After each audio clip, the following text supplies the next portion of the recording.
Yeah. Sit right in that good cold chair.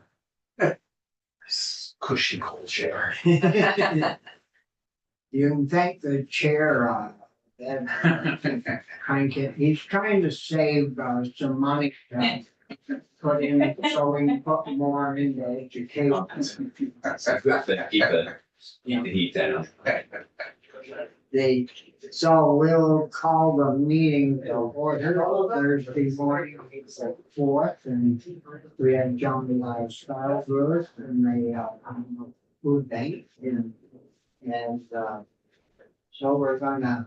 Did you have anyone else coming this? Yes, I have Liz Schlegel,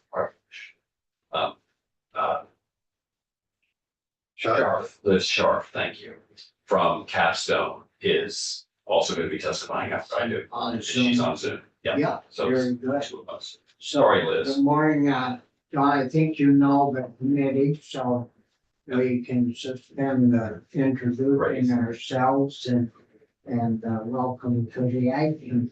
Thank you. Linda, can I share? Yes, you have permission.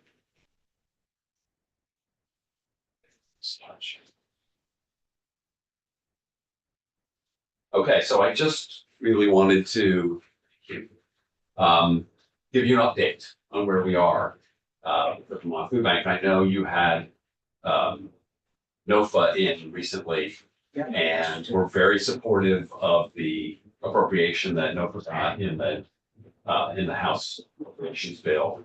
And it's basically, it's saying the same purpose that the food bank is looking for funds. We're just at a scale much larger than the crop cash program and the double up bucks and the subsidized CSA program. Those are a great assist and benefit, and more needs to be done. So here's where we are in April of 2024. So as you know, the food bank had been seeking $5 million in ongoing funding in the FY25 budget. And the food bank received $3 million in one-time funding that we're spending down right now in the FY24 budget. The House version of the budget and the governor's recommend contain no money for the food bank. No money. No money. The only food money that the House put in the budget bill was the appropriation for no funds, which is $478,000. And this is just review. We've gone through this with you before. So, you know, the impacts, there's this cascading crisis. We had COVID, and there were the SNAP emergency allotments, and those went away, and all the other pandemic support systems. And then we had the flooding, we had inflation. You know, food prices are 25 to 30% higher than they were in 2019, even though inflation has decreased. The prices haven't come down from where they were prior to that. And we're seeing, as you'll see, we're seeing more need, more people coming. So this is the actual distribution of the food bank. As you can see, starting in 2022, the huge spike you see there in July 2023 is the flooding. And then, as you can see, we're about 250,000 pounds a month in distribution, higher than we were prior to the flooding. We've maintained at that level, and project that we'll continue to maintain at that level going forward. Is there a reason why in January it went down? Yeah, those are, it's Weather? It's weather, it's seasonal. If we miss a couple of our mobile distributions, pounds will go down. And it also has to do with what's coming in. So for instance, if we get what we call bonus loads from the USDA, then we have more food to distribute, and our pounds distributed can go up and down based on the supply, basically. So we went from 1,400,000 down to now it's 1.2. Yeah, close to 1.3 average every month. And it will fluctuate a little bit. The decrease in January also, counterintuitively during the holidays, there's so much support going to all the local food shelves and folks. They're actually asked less of us at the food bank. So we actually closed down the week after Christmas because it's so slow anyway. It gives our staff a chance to take some time off. And you can see the change since 2019 in the amount of food we're purchasing. And this is a trend across the country, that the amount of donated and federal food that's available. Well, federal food has actually gone down, stabilized now some, but the amount of donated food just isn't increasing at the same rate as the need. So food banks across the country are purchasing a lot more food, including us. I think if you went back to 2015, it might be closer to 10% of the food that we were purchasing, and now we're almost at 25%. So is that because that's all you needed in 2010? Or, and now the need is, I mean. Yeah. So- There's been a real change in the expectation of the types of food we're distributing. So back in 2010, we were basically distributing what got donated and what we got from the federal government. There's been a real transition since then towards more fresh food and produce, and that's more food that we purchase. It's just not as available. Thanks, Mr. Chair. The investment we made in universal school meals would have made me think that there would be maybe less of a need in some ways, breakfast and lunch. We know kids are going back home with backpacks full of food. Can you just say a little bit about why you don't think that's having that impact? Yeah, there's a couple of things. First is the economic conditions haven't gotten better along with the school breakfast and lunch, or the universal school meal. So families are still struggling, even with that piece of pressure lifted off them. We're also seeing increases in need around folks, older Vermonters in particular. Just had a story about a woman in Newport. Carrie actually met her at Veggie Van Gogh, whose husband died. And without his Social Security, now she needs to go to Veggie Van Gogh's to supplement her budget. So I expect during the long term, things like universal school meals and the child tax credit, as we find more of an equilibrium in the economy, that those are going to help. And I think things would be worse if you hadn't done the things you've done. But we're seeing this across the country, really increased need. But there are only a few states that have universal school meals. Right, I think there's about 8 now. Yeah. The elephant in the room is last spring, the supplement, it was during COVID, to the EBT cards from the feds went down by $70 million a year. We were doing nearly $7 million a month in supplements to 3 squares. You take that away from truly needy families, I don't care what you do in school lunches, it puts the truly needy families at risk. And, if you take Elderly in April. elderly people living on Social Security, a lot of those folks never made big money. They're down, they went to work every day, but they worked for, minimum wage, which was $3, $4, $5 an hour. And their checks don't go up.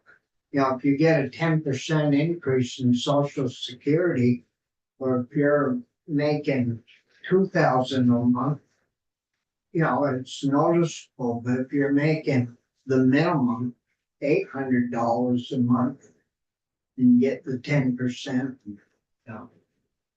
I can understand the lady that you just described.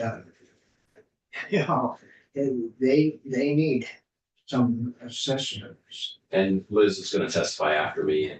you know, she has some, those real on the ground stories. Yeah, I think for me, it's, I would have hoped, well, I'm hoping kids are feeling more fit ever felt. Oh, definitely, for children, yeah, we've done well by them, but it's the people on, I mean, they don't go to the food bank, I Right. don't think, unless they're really small children, and the parents go, it's the people on the tail end of their days that are the ones that go and pick up fresh veggies and their main Mhm. food. It all is contributing for, you know, we did the roadmap here. This is all part of the roadmap to food security. And there's still pieces that need to be put in place that are gonna help us get all the way there. But that is an important piece. Do you ever track, the rough age of people going through or? And I'm gonna let Liz talk about that because it's our partners that do that. And this is really what I wanted to just go through quickly and then get some detail from Liz. So we did a survey of all of our food shelf and meal site partners this year. And you can see 147 out of 220 responded, which is a pretty good response rate. Every county we got responses from. And you can, you know, make sense. The number of partners, we have a lot of partners in Washington County. If you look at Chittenden, there aren't as many partners, but they serve a lot of people. And on average, 35% increase. As it says, many were reporting 50 to 75% range, some over 100%. And some saw a slight decline in people coming, but the vast majority saw increases. And this is this year, this is from 2023 to 2024. And then we asked, you know, what are the challenges you're experiencing? And, you know, our top three were people are coming more often. They need more food per visit, and an increase in new people coming who haven't shown up before.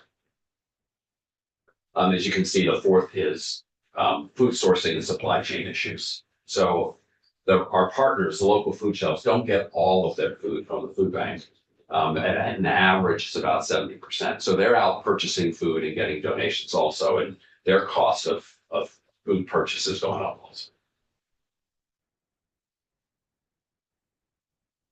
And then we asked, you know, just to explain other things that we didn't put on the list, and of course the flood, folks who are just maxed out their capacity, they can't fit any more food in their food shelf. They've all, or a lot of them have increased hours of operation, they have increased food costs.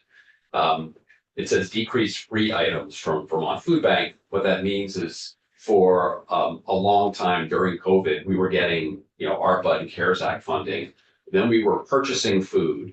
And usually when we purchase food, it's a co-op program, and then our partners can purchase through us. From us. So we buy by the truckload and they can purchase by the case and we deliver it. Well, we made all of the food free. So we were purchasing food and then they could access that for free. And as the money that we've been accessing has gone down, we've pulled back on that and now it's co-op again. And then, you know, this is a long-term trend, but, you know, volunteers are aging out and it's often older people who are running these places and it's a lot of work. So it's a challenge to keep up. And just some examples of, I can't see my data, there it is. Just some examples of the increases we've seen. So FoodWorks, which is down in Brattleboro, they're a very large partner.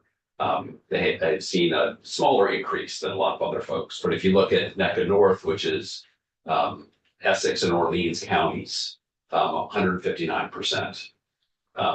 You know, huge increase. They've also made a lot of efforts to increase the services they're providing. Yeah, for some reason, all the money in Vermont is moving south. I don't know if it's because, you know, the senators from Bennington and down that way are getting the money somehow. Could Senator, could you tell? And Liz will talk about Average. what's happening at Capstone. $82 less. And then so.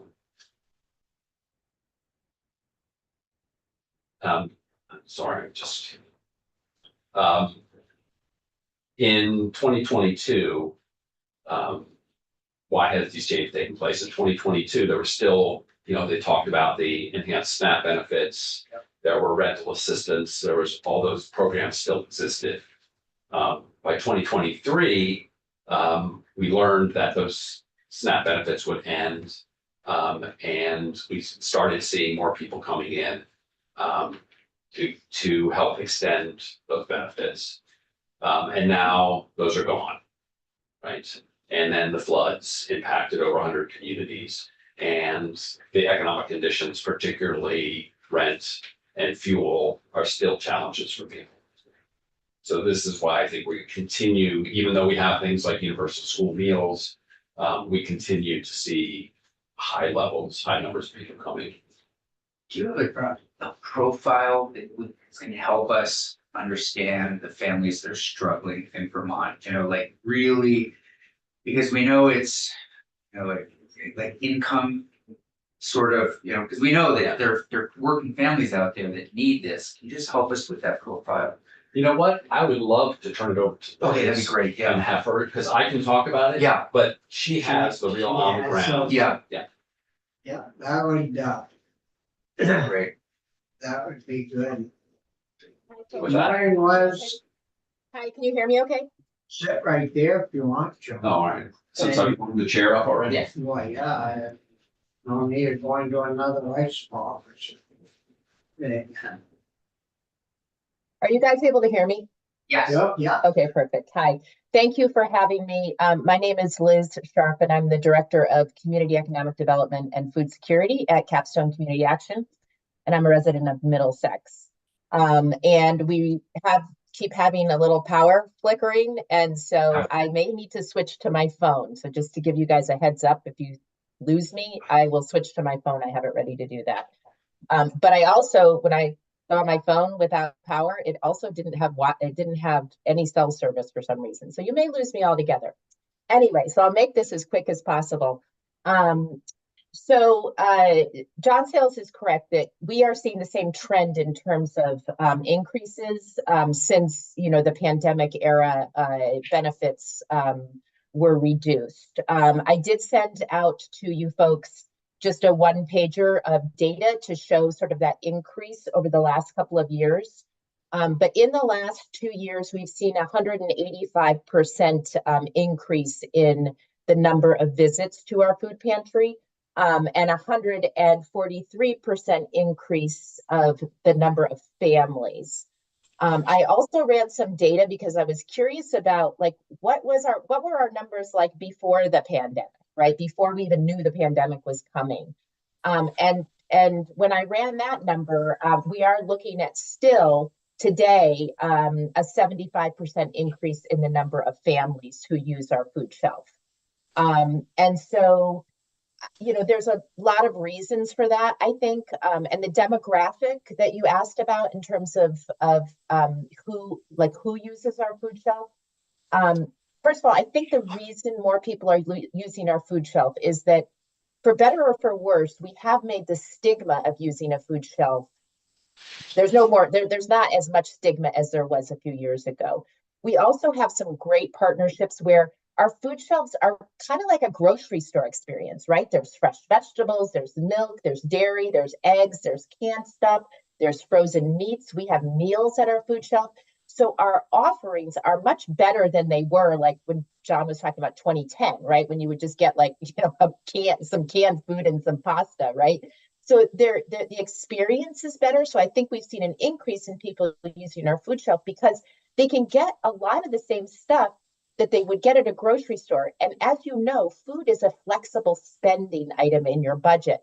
Rent isn't, car payment isn't, car insurance isn't, utility bills aren't. And so if you are very much on a fixed budget, the one place you are going to cut is your food because you can get it someplace else potentially. So we only offer our food shelf twice a month to folks, right? So it's not like people are coming in every day for their shopping. they're coming twice a month to get like, a box of food and a bag of frozen stuff and some produce. So we're not their primary food source, but we are definitely a supplemental food source for most of these folks. And as John was saying too, yes, there is the universal school meals, which is great. I just a side note, I used to be a school cook for like 7 years when my kids were little, and it's limited the amount of food. It's not like, at home when you fill up your plate and get a nice big plate of food. It's like you get 1 cup of this, and the kids are hungry. They're often very hungry after their lunch, right? And if they're not getting any food at home, like that's great, but it's great that the school is giving them food, but they would have gotten food at the school free meal program anyway. So it's the same people, right, that are coming to they've always come to our food shelf because the school meals are good, but they're not sufficient for every meal of the day. So yes, we have families, but we also have a lot of older people. And that is, to me, what's more striking. I would say the majority of our people are sort of in the retirement age, often just living on a fixed income. We also run the Vita tax program. So I am like, at this moment in time, doing so many people's taxes. So many people live on just Social Security, right? And it's like $17,000 a year. And maybe they're lucky to have like a $2,000 pension or something that they're getting. So they are living on extremely fixed incomes, and food is where they're going to be able to cut it because they otherwise have to pay their other bills. So I think the other thing that we've seen that's a little more alarming, especially recently, is we're constantly sort of running out of food at our food shelf. And so we're having to, and we're seeing a lot of new people. Some of them are homeless, like they're coming from other areas because they've been pushed out of their motels. And so they're coming to Barre and they're disoriented. A lot of them have mental health issues. My food shelf program coordinator was just saying that yesterday that she was worried about her own safety because there were a lot of angry, volatile people who wanted food, right? And our food shelf didn't have as much as we normally do. They hadn't been there before. They didn't know the sort of the rules. We do allow homeless people to come once a week because they don't have any place to store food. So they're not like getting big boxes. They're just getting little bags of things and some meals. But we've been providing meals to Good Sam to just sort of keep them, having some food so that they don't have to keep coming to our food shelf. And so it's just, there's a lot going on right now that is troubling. And it's not, it really is far more than what it was pre-pandemic. And so, we as a food shelf, like John said, we have to raise money ourselves too, right? The food bank doesn't provide everything for us. And we still have to buy from the food bank and at a much less cost than we would have to if we bought it from like a Sysco or something like that. So we get highly, highly subsidized food that we rely on, free vegetables from them, free meat from them, because they go to the grocery stores and they get it. So our partnership, like we couldn't do it without them, right? And we rely on their ability to provide us with low cost food so that my budget right now is $90,000 for food, right? And that's buying half of that from the food bank at a greatly reduced price. It comes out to something like 50 cents a pound or maybe less. And so I just think that, is it the state's responsibility? There probably is some responsibility that we do need to help feed our people, right? That are here. And it's going to all, when it goes to the Vermont Food Bank, it's going to these hundreds of food shelves as well that are helping, feed these people.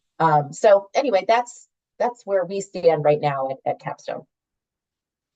Would you say a little bit more about the prepared meals? Because that seems like a great way for people who don't have, little kitchens, don't have the space, might have families. Can you tell a little bit about that? Sure. Yeah. So at Capstone and also at Feeding Chittenden in Burlington, we have what's called the Community Kitchen Academy. And Feeding Chittenden has even more of a robust sort of meal program. But we prepare meals while class is in session, but also when there's no class in session, our chef prepares meals, like 350 meals a week that go into our freezers. And so we use the food, like the Vermont Food Bank provides us with 400 pounds of meat every week. So we use that meat that's rescued from, grocery stores.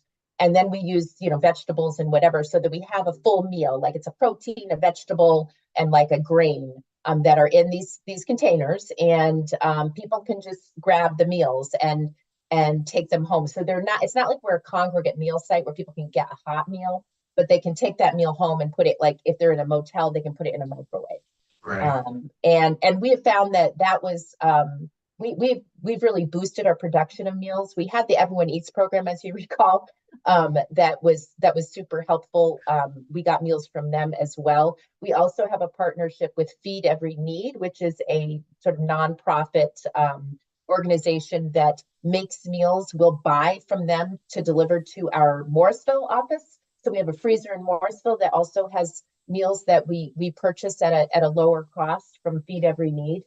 And there's always a demand. We always run out of meals. Like we often don't have meals because they're just going in. They're turning in and out from the kitchen.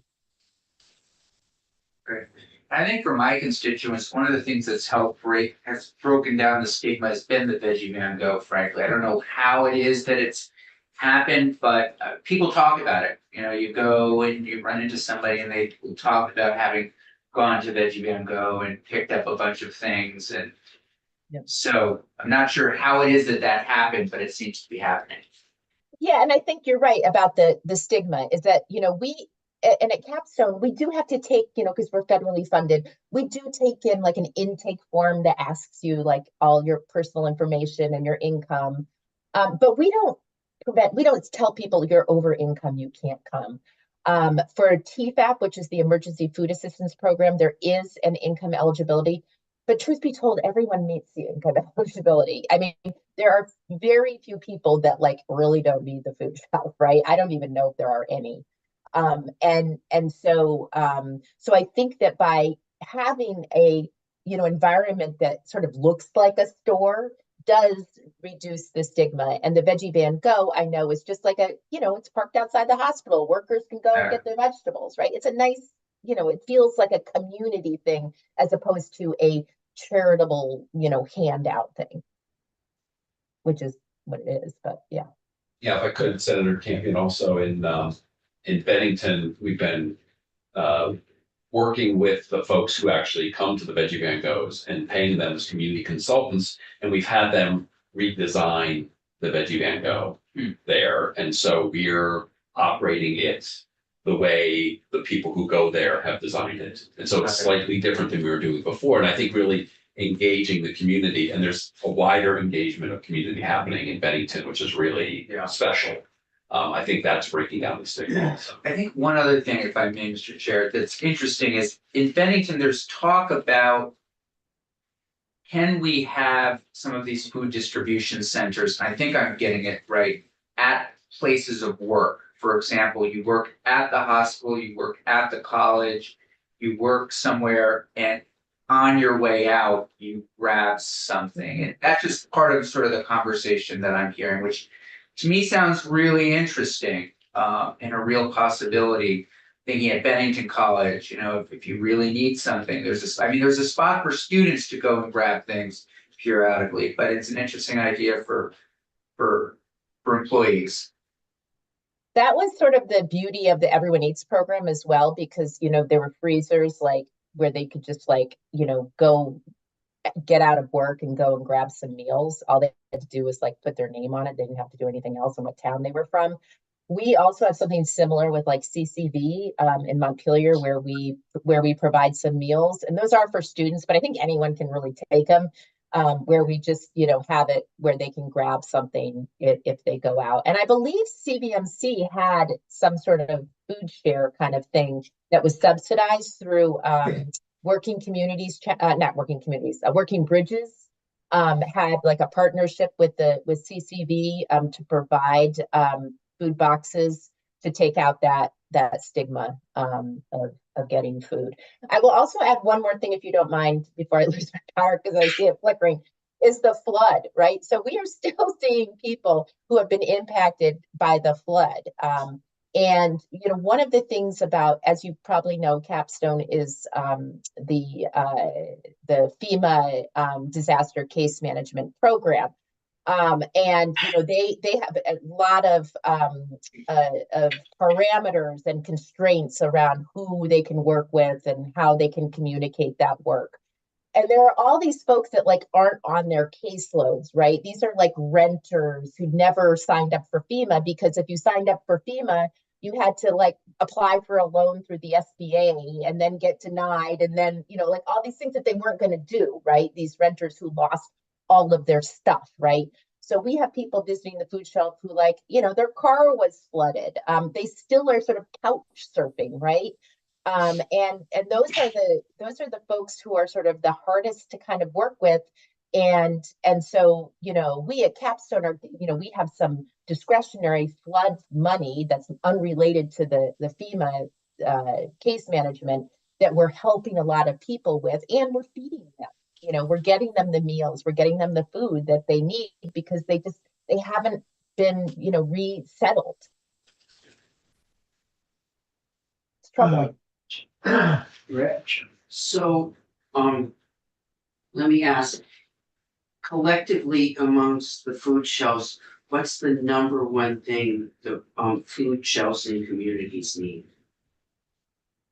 Money. I mean, I really think it's money. I mean, it's so I used to run the Middlesex food shelf for many years. And, you know, we were only open Saturday mornings. There's a lot of food shelves like that, right? But we still needed to buy some food, right? Like it still costs $5,000 a year to run the little tiny Middlesex food shelf. And we didn't have to be, but in order for us to be able to afford that food, or to even be able to purchase the food at any kind of reasonable cost, you have to be a network partner of the Vermont Food Bank. And you get so much free food from the Vermont Food Bank, right? So you're not just paying for everything, you're getting tons of free things that they have as well. And you can't run a food shelf without that partnership with the Vermont Food Bank. other questions? No, Irene? So, we heard last year that 40% of Vermonters are food insecure. Is there an updated statistic on that? Do we see food insecurity going up? And is that measured by how many people are going to food shelves? I don't know how you. So we don't have updated numbers. The team at UVM is working on that. They actually do a survey. They do it, you know, they're data scientists, and they do a survey, and the results of those survey is the basis for their numbers. I would say, you know, just anecdotally from what we're hearing from our partners and what we're seeing at our Veggie Van Goes, that those numbers have not gone down. It's also a matter of how you define food insecurity. So there are a lot of people who would not necessarily define themselves as food insecure, who are going to a food shelf or a food distribution, and that's the way they create food security for themselves. It's like there's you know, we through all of our partners and the Vermont Food Bank, we serve a lot of people who aren't eligible for 3 Squares Vermont, because that's the cutoff for that is 185% of the federal poverty level, which is for a single person, I think it's under $20,000. For a family of 4. It's something like $40,000 or $50,000. So your clientele or participants have increased quite a bit, even though we made it through the pandemic up here. We're still a lot higher than we were prior to the pandemic. That's right. And maybe some of that is due because our unemployment rate is it's as low as it's ever been. And certainly most businesses you go by are looking for help. Wages have gone up. So the ones that are working are making more than they were. But like you folks, your cost has gone up. You go I don't go too often, but occasionally I go with my wife, and it's amazing to hear her say, well, a month ago or 2 months ago, this was $1 less, and the way prices have gone up. I just read that one of the largest egg farms in the country has avian flu. Yeah. And that may start impacting egg prices if they have to call. Well, eggs were unreal there for a while. The country lost 80 million chickens last year. Yeah, And avian May I say one more thing? sure, Thank you. yeah. I just want to comment on that, in that, you're right, unemployment, like if you want a job, you can get a job, right? But a lot of the folks that come to our food shelf, as I mentioned earlier, are older, right? We have a huge older population. There goes the power. So, yeah, it's getting heavier and heavier up there. Yeah, I'll finish your sentence because we can do that. It's a lot of the people that are being fed, it is children and older folks with disabilities, folks, who are homeless with mental health issues, and people who are those people who live in households with people who are working and they're still not able to make ends meet. We see a lot of that. Yeah. Thank you, Mr. Chair. So, and looking at your bumper sticker there about ending hunger. All of these programs don't necessarily mean that people aren't going to be hungry, right? I mean, they may be less hungry than they were before they went to a food shelf, but I don't think that we're giving people the healthiest calories or enough calories. I mean, is there any way to measure that as well? Because I'm not sure that we're ending hunger or we're any close to ending hunger, but we are actually maybe filling someone's belly more than they would be filled otherwise. Yes, we're filling the gaps. As I say, the Vermont Food Bank we've never filled the need in Vermont, and we probably never will fill the need in Vermont. It's just too much. As Liz said, food insecurity is simply financial insecurity. And because we have this kind of system, if you want to call it that, in place where people can fill in that gap, they know they can go to the Veggie Van Go or the food shelf, and that helps alleviate a little bit of pressure on the budget. If it was something else that was alleviating, if there was a place where they could get half price rent, people would be doing that and buying food with their dollars. So it really is just that Sure. fungible dollar. Choice of what they could eat, yeah, that's true. So you had no increase from the House, the food bank at all.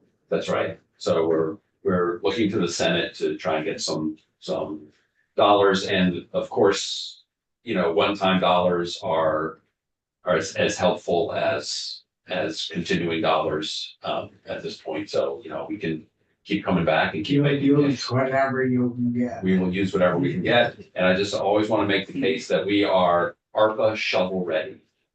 We have spent ARPA dollars, and if there are unallocated ARPA dollars, we can spend those very quickly and very efficiently and within all the parameters of that program. Well, one good thing about if you get money, it helps people from all over the state. And because we have our distribution outlets all over. And right, we spread it all over, and the money that we're asking, as we talked about earlier, goes to purchasing Vermont food, mainly purchasing from Vermont farmers and Vermont producers, and grants to our network partners like Capstone Community Action and Brock and our partners across the state. So we make a lot of grants. Liz talked about them having a $90,000 food budget. I know during COVID, we were sending checks to Capstone, probably several $100,000 over a couple of years. Well, the only thing is that, you know, the chart you had up on the percentages. Yeah. I think we ought to distribute our food according to those percentages so that, you know, Southern Vermont's got all their money, so they're only at 13%. And up in the kingdom, we're at 190. Yeah, we're hungry up there, so we ought to distribute the food according to the percentages. You know, How many food shelves are there in the state? probably, you know, just food shelves, about 125. And then there's places that are meal sites and not food shelves. I think, you know, you saw the number that we surveyed, about 240. Or yeah, around 220 are the food shelves and meal sites. We have about 300 partners total because we work with schools and hospitals and some other folks who partner with us on direct distributions. Yeah, I know, like up our way, the little town of Jay has a food Oh, yeah. shelf. Almost every town does. Yeah, I mean, and it's mostly elderly people. Yeah, sure. There you go. There's a lot of volunteer. And work. volunteer Shows it, workers. No, they, you know, you hear good things from them and how the need is there. Yeah. I can't imagine why the house didn't. Put some money. Yeah. So so the breakdown of the 125 food shelves. The meal site, those are separate from Meals on Wheels. Correct. That's separate from Meals on Wheels. Could you get me a breakdown Great. of the 125 versus the meal site and a little definition of each? Yes. And you just mentioned what percentage you're purchasing from local farms. Any idea? It's such a great. If Carrie was on, she would know. Okay. But I can You can get back to us, that'd be great. It's up pretty good. Good. We've had, you know, a lot of farms come in and. Yeah. And then, I think, Salvation Farms, they, That's I right. think they donate Set up your for way. you guys, Salvation Farms? It's changed over the years. Right now, mostly what Salvation Farms is doing is gleaning in the Northeast Kingdom. And that food is going directly to the food Yeah. shelves. Yeah, Right? So we yeah. don't touch it, but it's all going in the same system. Yeah. Yeah. And, so that's up your way. Yep, I went to a fundraiser there on Saturday. They're a great organization. Yeah. Yeah. Yeah, and, so are there other questions for John or? I'm trying to picture the veggie gecko, is it like a food truck? Where then, It's a, what is it? other than The vending experience, station, it's a like- drive-through distribution. So Okay. you have the truck, you drive up, our trucks go there and they unload pallets of, it's all fresh food. And then we have volunteers, who are bagging it there, just a collection of the food. And people drive up, someone greets them and says, how many families are you picking up for? Because they can pick up for up to 5 families. And are there any things you know, particularly want or don't want? Then they drive up and the volunteers, you just open the back door, the trunk and put the food in and then they can drive off. Now, Bennington, they've gone back to how we used to do it pre-pandemic where it's a walk-up event. So it's actually set up like a free farmer's market. There are tents and the volunteers helping serve you and people can walk through and choose what they want. All right, thanks, that's all. Yeah. You should go to one whole week. Liz is, I'd like- you're back on, Liz, did you I lose your? am, it just keeps flickering, sorry. Yeah, no, I'm pretty much done saying. I guess I wanted to reiterate that it's the older people and disabled, a lot of people on social security disability who come to so they're not working and they probably never will. Who fill up, you know, a great percentage of the people that we use. And we do have working poor people or just working people, right, who need to supplement. But a good majority of the people are older on fixed incomes. anything else, John or Liz? Just appreciate your time and Yes, thank you. appreciate, as we move through the Senate appropriations process, support for getting some dollars in the budget for this year for the food bank while we work long-term on the Vermont food security roadmap. Yes, Well, thank you.